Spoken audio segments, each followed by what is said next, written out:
राधे राधे, जय श्री कृष्णा मेरे प्यारे भक्तों। आज के इस वीडियो में आप जानेंगे माघ का महीना कब से शुरू होने वाला है और इसकी समाप्ति कब होगी। साथ ही माघ के महीने के कुछ ऐसे खास नियमों के बारे में आप जानेंगे कि माघ के मास में हमें क्या करना चाहिए, क्या नहीं करना चाहिए। तो भक्तों, आप सब वीडियो में अंत तक बने रहिएगा और वीडियो अच्छी लगे तो इसे लाइक करें।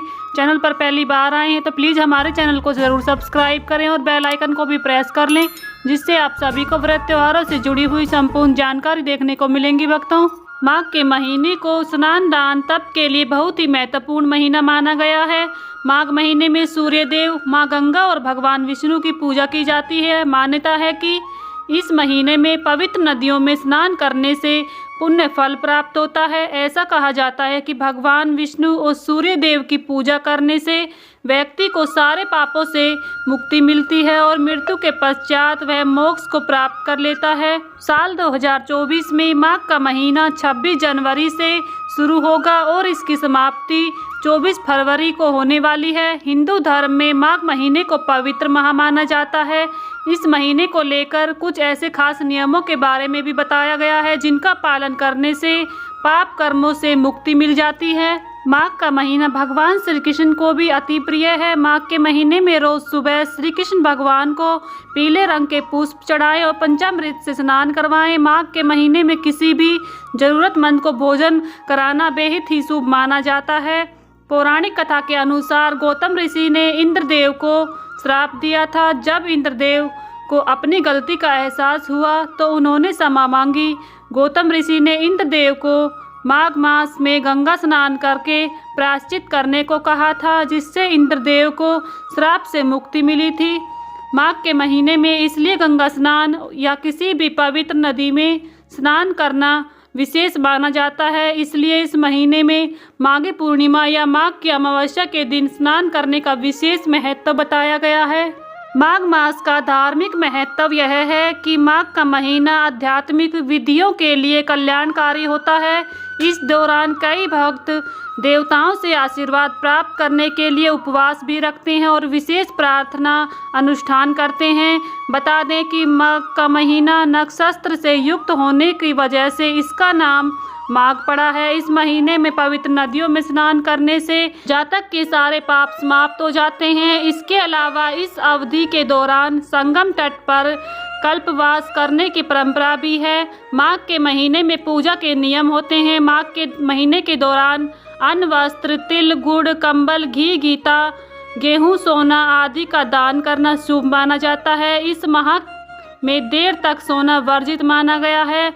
इस माह में बाहर के खाने से बचना चाहिए और माघ के महीने में जमीन पर सोना भी अच्छा नहीं माना जाता है। इस महीने का सीधा संबंध भगवान श्री कृष्ण के माधव स्वरूप से भी है, जिसके चलते मधुराष्टक का पाठ फलदायी माना जाता है। इस माह में गीता का पाठ करने से घर में सुख समृद्धि बनी रहती है। माघ मास में तिल का उपयोग करना बहुत ही शुभ माना जाता है। आइए भक्तों, जानते हैं माघ के महीने में क्या करना चाहिए और क्या नहीं करना चाहिए। तो सबसे पहले मैं आप सभी को बताऊंगी कि माघ के महीने में क्या करना चाहिए।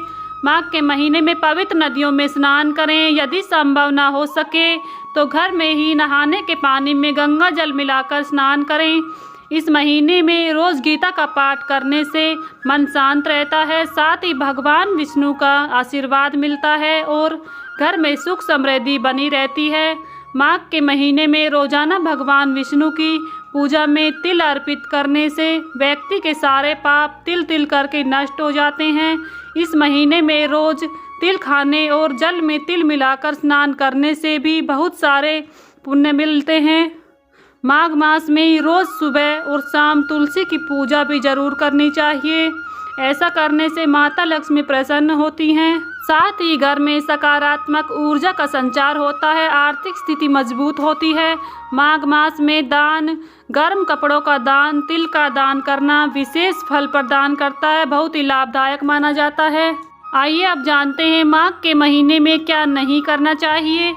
माघ के महीने में कभी भी नॉनवेज, मदिरा जैसे तामसिक चीज़ों का सेवन नहीं करना चाहिए। इसके अलावा प्याज, लहसुन का प्रयोग करना भी वर्जित माना गया है। इस महीने में मूली का सेवन करना भी वर्जित बताया गया है। धर्मशास्त्रों के अनुसार माघ के महीने में मूली का सेवन करना, मदिरा का सेवन करना जैसा पाप माना गया है।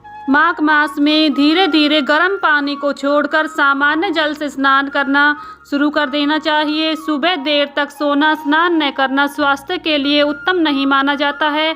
इस महीने से भारी भोजन छोड़ देना चाहिए। इस महीने में तिल और गुड़ का प्रयोग विशेष लाभकारी होता है। अगर केवल एक ही बेला भोजन किया जाए तो आरोग्य की प्राप्ति होती है। इस महीने के साथ ही खर मास समाप्त हो जाता है और शुभ व मांगलिक कार्यों पर लगी पाबंदी भी हट जाती है। माघ मास में बहुत से ऐसे पवित्र त्योहार भी आते हैं, जैसे कि षष्ठ तिला एकादशी। यह 7 फरवरी को है। यह माघ मास के कृष्ण पक्ष की एकादशी को आती है। इस दिन तिल का इस्तेमाल किया जाता है। 6 तरह के तिल का इस्तेमाल करने से पापों का नाश होता है।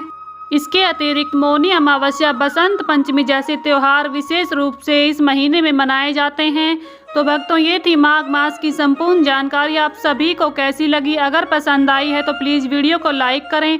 चैनल पर पहली बार आए हैं तो प्लीज़ हमारे चैनल को ज़रूर सब्सक्राइब कर लें और बेल आइकन को भी प्रेस कर लें, जिससे आप सभी को व्रत त्योहारों से जुड़ी हुई संपूर्ण जानकारी देखने को मिलेंगी। भक्तों, मिलती हूँ नेक्स्ट वीडियो में। तब तक के लिए सभी को राधे राधे। जय श्री कृष्णा।